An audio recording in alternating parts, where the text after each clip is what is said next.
Gautam NeuroCare, brain stroke, migraine, fits, brain and spine surgeries की best neurosurgeon. ED కేసులు ఎక్కడ దాకా వచ్చింది? అట్లనే ఉంది అది అంతే ఇక సేమ్ స్టేటస్ కో లాగా అట్లనే ఉంది. ఏం దొరకాయి కదా మేడం, ఏమున్నాయి అన్న మరి దొరకకపోతే క్లోజ్ చేస్తారు కదా, చేస్తారేమో అన్ని. మళ్ళీ ఏమైనా పిలిచారా తర్వాత? మరి లేదు. మళ్ళీ ఇప్పుడు అవి ఒకటే కదా పెండింగ్ ఉందండి. అవునండి, ఈ మిగతా క్రిమినల్ కేసులు ఉన్నాయి, వెపన్స్ కేసు, అది వెపన్స్ అమ్మవారి గుడికి వెళ్తే మా గన్మెన్ల మీద మర్చిపోయింది. ఏమైందండి అది అడుగుదాను, ఇందాక మర్చిపోయాను. ఏం లేదు. ఏమైంది అసలు అది? గన్మెన్ ఇప్పుడు మీ స్టూడియోకి ఫస్ట్ టైం వచ్చినప్పుడు కూడా గన్మెన్లు ఉన్నారు. ఎప్పటి నుంచో ఉన్నారు, నాకు 11 ఏళ్ల నుంచి ఉన్నారు. అవునవును, అన్ని license with proper permission. Last time వచ్చినప్పుడు ఉన్నారు, ఇప్పుడు కూడా ఉన్నారు కదా. లోకల్ పోలీస్ స్టేషన్ లో నేను పర్మిషన్స్ కూడా పెట్టిన. వెపన్స్ కి లైసెన్స్ లేదని ఫస్ట్ కేసు పెట్టినారు కావాలని.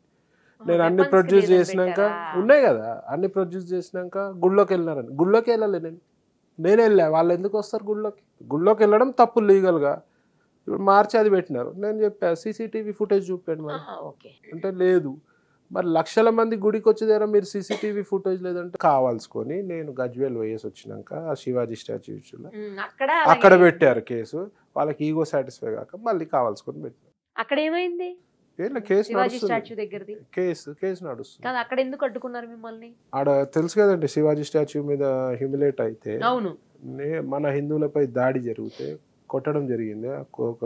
గజ్వేల్ ఒక అబ్బాయి సందీప్ అని పరామర్శనికి వెళ్తే నేను వస్తున్నా అంటే ఆటోమేటిక్ వస్తారు కదా.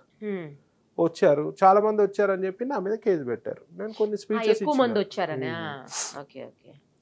అంటే పర్మిషన్ నేను ఒక్కని పోతే పర్మిషన్ ఏమన్నా, చాలా మంది వచ్చారంట. ఎవరెవరు వచ్చారు. ఇప్పుడు మీ జూబ్లీన్స్ మీ స్టూడియో దగ్గరకు వస్తే ఎక్కడి నుంచో నన్ను కలవనీకి వస్తే నేనేం చేస్తాను? సోషల్ మీడియాలో నేను వస్తున్నా అంటే తెలిసిపోద్ది కదా.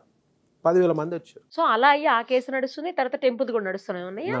ఇప్పుడు ఓన్లీ ఈ రెండే ఉన్నాయా అండి? ఇంకా కేసెస్, క్రిమినల్ కేసులు ఇవి అవే ఉన్నాయి. మరి ఫుటేజ్ లేకపోయినా ఎవరో ఒకళ్ళు సెల్ లో తీసే ఉంటారు కదా. ఉన్నాయి మేడం, ఉన్నాయి.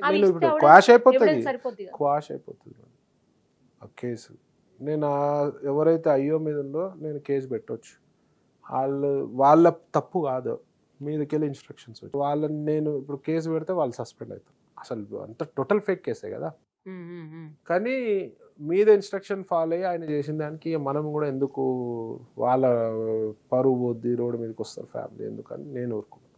లేకపోతే మామూలు గడిపిస్తూనే కాదు, నేనేం భయపడటోని కాదు కేసులకి. కానీ ఎలక్షన్స్ లో కంటెస్ట్ చేయాలంటే క్లీన్ చిట్ దానికి అవసరం లేదు. ఈ కేసులకి దానికి ఏం సంబంధం. కన్విక్షన్ అయితే భయం, క్వాష్ అయిపోతుంది మేడం. ఎప్పుడైతే ధర్మం గురించి మనం మాట్లాడడం స్టార్ట్ చేసామో, ప్రజల గురించి ఎప్పుడైతే పోరాటం స్టార్ట్ చేసామో అప్పుడే ప్రిపేర్ అయితేనే చేయాలి. కేసులు, దాడులు ఇవన్నీ ప్రిపేర్ అయితేనే చేయగలగాలి. ఎన్ని ఉంటాయి కేసులు మొత్తంగా ప్రవీణ్ గారి మీద గతంలో కానీ ఇప్పుడు కానీ? 20 కేసులు పోయినాయి. అన్ని పోయినాయి. 2 కేసులు, ఈ 2 కేసులు 25 కేసులు. ఏం చేశారు అంతగానో? ఏం చేయలేదు, మంచి చేస్తేనే కేసులు. స్కాములు చేస్తే కేసులు ఉండవు. స్కాములు చేస్తుండవు. మనం మంచి చేయాలనుకుంటేనే ఇబ్బంది. ఎందుకంటే ఒక మంచి చేసి ఒక 4 ప్రవీణ్ అన్న అని 10 మంది మనం మెచ్చుకున్నాగానే అక్కడెక్కడో నాకు సంబంధం లేదు కాలిద్ది సొసైటీలో. ఇవాళ నాకు వాడి మొహం నేను చూడలే, వాడు నా మొహం చూడలే. వాడి బిజినెస్ ఫీల్డ్ వేరే, నా ఫీల్డ్ వేరే. వాడు సాఫ్ట్వేర్ అనుకోండి ఎగ్జాంపుల్, నేను పొలిటికల్గా ఉన్నా, క్యాసినోలో ఉన్నా అనుకుందాం.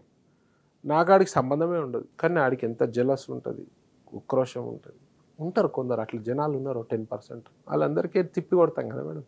నా ఈడీ కేసు అయినప్పుడు కానీ, కేసులు అయినప్పుడు హ్యాపీ చేయని వాళ్ళు చాలా మంది అయిపోయింది ఇటు పని అవుట్ అని చెప్పి. అసలు ఈడీ కేసులు ఎదుర్కొంటూ మీడియాతో మాట్లాడిన మాకు తెలిసి చాలా తక్కువ మంది మాట్లాడతారు. అట్లా మాట్లాడరు. మీరే డైరెక్ట్ వచ్చేసారు, ఏం జరిగిందో చెప్పారు, మాట్లాడారు, ఇంటి దగ్గర మాట్లాడారు, ప్లస్ ఈడీ ఆఫీస్ దగ్గర కూడా మాట్లాడారు. వేరే వాళ్ళు అయితే ఏముంది, వెంకకెళ్ళి తాళం వేసుకొని కనిపించరు. మేము అదే అనుకున్నాం ఇప్పుడు అందరూ మీడియా వాళ్ళందరూ ఈడీ కేసులు ఎదుర్కొంటూ కూడా మీడియా ముందుకు వచ్చాడు ఈయన అనేసి. అప్పటి ఫస్ట్ టైం మీడియా ఒక్కసారి అప్పుడెప్పుడో ఇంటర్వ్యూ ఇచ్చారు గుడివాడ సబ్జెక్టులు రాలేదు. మీడియా అప్పటి వరకు తెలియదు కదా. మీరు ఇంత డేంజర్ కావాలని తెలియదు. మేము చాలా మంచోళ్ళం అండి, మీరు అర్థం చేసుకోవడంలో ఉంటారు. నవ్వుకుంటూ అంటున్నా అమ్మా ఏం ప్రశ్నలు. ఇట్లా 20 మంది వచ్చేసి AK-47 లెక్క, ఎన్టీవీ, TV9, మీరు వీటన్నిటి వల్లే కదా ఇవాళ ప్రవీణ్ గారు ఎక్కడో ఉన్నారు. Thank you media. మరి లేకపోతే ప్రవీణ్ గారు ఎవరికి తెలుస్తుంది అసలు? తెలియదు. సరే, అది నెగిటివ్ చూపించారు, మళ్ళీ నేను చెప్పిన పాజిటివ్ చూపించారు కాబట్టి ఎప్పుడైనా నాకు మీడియాపై అభిమానం చూపిస్తాం అంతే. అంటే నా గురించి తెలియని వాళ్ళు మీరు ఇప్పుడు ఫస్ట్ టైం చూసినప్పుడు రౌడీ గుండా అవును అదే అనుకున్నాం బయట. తర్వాత మీరు ఒక 2-3 టైమ్స్ మనం ఇంటర్వ్యూస్ కానీ కలిసినప్పుడు మీకు నా ఫామ్ హౌస్ కూడా వచ్చారు. అవును మీకు నా నేచర్ ఏందో మీకు అర్థమైపోతుంది. హెల్పింగ్ నేచర్ అనేది బాగున్న వ్యక్తి అండి మీరు. అది నేను ప్రత్యక్షంగా చూశాను సో కాబట్టి. మీడియా వాళ్ళు కూడా ఇష్టపడతారు. ఒకరిద్దరు ఛానల్ వాళ్ళకి నా మీద ఇంకా అతి ప్రేమ ఉండి ఏది రాగా నెగిటివ్ చూపిస్తారు. అవసరం లేదు, వాళ్ళని పట్టించుకోవాలి. వాళ్ళు కూడా ఉండాలి, వాళ్ళు ఉంటేనే ఇంకా ఎలివేట్ అవుతా ఉంటాం. లేదంటే ఎక్కడ తప్పు జరుగుతుందో చూసుకొని సరి చేసుకోవడానికి. ఒకవేళ నిజమైతే 2 ఛానళ్ళు టాప్ ఛానల్ నా మీద ఎంత ఉంటుంది వాళ్ళకి. మరి ఎందుకో రీజన్ అయితే తెలియదు. పర్వాలేదు, అందరు ఇష్టపడాలని లేదు కదా. అంతే అంతే, అందరూ ఇష్టపడరు కదా. అంతే కదా, వ్యతిరేకం కూడా ఉంటారుగా కొందరు. కానీ అండి ఏం కాదు. మళ్ళీ ఆ ఛానల్ రిపోర్టర్స్ అందరు నన్ను ఇష్టపడతారు. ఎవడైతే విమర్శ ఇచ్చిండో ఒక రోజు వాడు వచ్చి నా ఇంటి బయట నిలబడాలి, నా అపాయింట్మెంట్ గురించి కలవాలి సార్, నేను అది చేస్తాను. అంతేనా? 100%. అదే జవాబు వాళ్ళకి, ఇంకేం కావాలి? అని తిట్టడం కొట్టడం వేస్ట్ కాదు. అదే ఆన్సర్. రాబోతుంది ఆ రోజు, ఎప్పుడో వస్తుంది.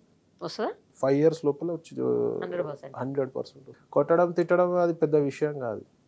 మనం ద్వేషించినోడు మన దగ్గరకు వచ్చి కూర్చోబెట్టాలి. అట్లా చాలా సంఘటనలు అయినాయి, చాలా మంది వచ్చినారు హెల్పింగ్కి. వాళ్ళ దగ్గర నాకంటే పెద్ద స్థాయి కదా, వాళ్ళు కొంచెం టైం పడుతుంది అంతే.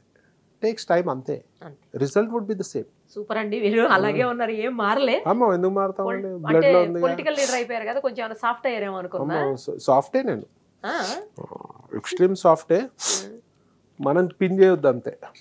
అప్పటి వరకు ఎవరి జోలికి వెళ్ళాం అంతే. ప్రజలందరికీ కూడా కరోనా వస్తుంది, సో జాగ్రత్తగా ఉండండి, మాస్కులు పెట్టుకోండి, శానిటైజర్స్ పెట్టుకోండి. అంటే నన్ను అనొచ్చు, ఇప్పుడు నువ్వు పెట్టుకోలేదని పెట్టుకుంటా నేను కూడా. సో జాగ్రత్తగా ఉండండి. నూతన సంవత్సర శుభాకాంక్షలు మరియు సంక్రాంతి పండుగ శుభాకాంక్షలు. మీ అందరి ఆశీర్వాదము, సపోర్ట్ ఎప్పుడు ఉండాలి. సుమన్ టీవీ కోఆపరేషన్ ఉండాలి. All the best Suman TV. Thank you. CEO గారికి నమస్కారం. మీకు కూడా ఆల్ ది బెస్ట్ అండి. థ్యాంక్ యూ అండి, థ్యాంక్ యూ సో మచ్.